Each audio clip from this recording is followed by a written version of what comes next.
Kung bago ka pa lang sa aking YouTube channel, please subscribe at i-hit ang notification bell para updated ka sa aking bagong videos. Bagong series ni Coco Martin nagsimula ng mag-taping. Sino kaya ang mga kasama sa kanyang series? Ang buong detalye, alamin!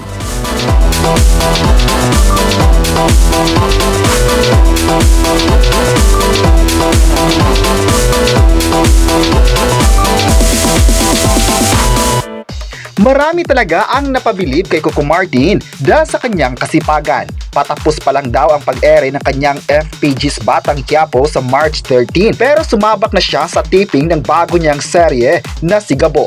Ang Sigabo ay pagtatambalan nila ni Julia Montes at i-ere simula sa March 16 sa lahat ng ABS-CBN platforms. Bali nitong Martes nga ay nagsimula na ang taping ng Sigabo.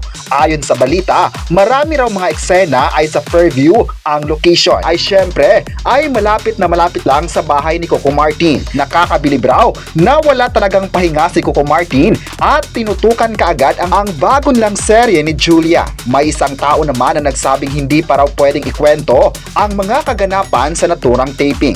Pero may mga source naman ang nagsabing kasama nga raw sa Sigabo sina JC De Vera at RC Munoz. May iba pang mga artista na kasama sa new show ni Coco Martin pero antayin lang daw mula sa aktor, director, producer mismo ang magkwento tungkol sa cast ng Sigabo.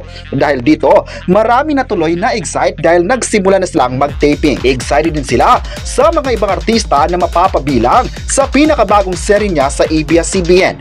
May nagsabi naman na iba talaga ang dedikasyon ni Coco Martin sa paggawa ng palabas dahil binibigyan talaga niya ng oras para mas maging maganda pa rin ang kalalabasan nito. Sa mga naunang mga palabas raw na nagawa ni Coco Martin ay hindi talaga putyo-putyo at makikita talaga ang pagmamahal ng tao rito. May say naman ang ilan na magaling naman sina JC De Vera na galing Kapuso at naging talent rin sa Kapatid Network. Marami naman ang pabor na kasama ang dalawa sa series na ito dahil magaling naman talaga sila sa mga projects nito.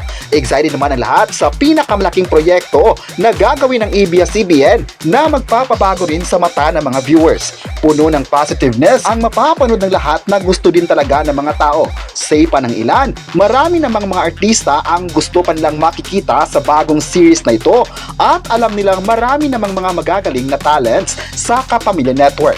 Mas bet rin ng mga tao na magkakaroon ng collab sa Sigabo mula sa iba't ibang talents sa Pinas para mas makabuluhan pa ang isang proyekto. Pero naniniwala naman ang lahat kahit wala mang kolaborasyon ay kayang-kaya naman ng Kapamilya Network na gawin ito. Todo effort talaga ang buong production sa another award-winning series na ito for sure. Kayo, ano ang masabi nyo na nagsimula ng mag-taping ang Sigabo? I-comment na kung excited ka na ba sa Sigabo at huwag kalimutang i-subscribe ang ating YouTube channel.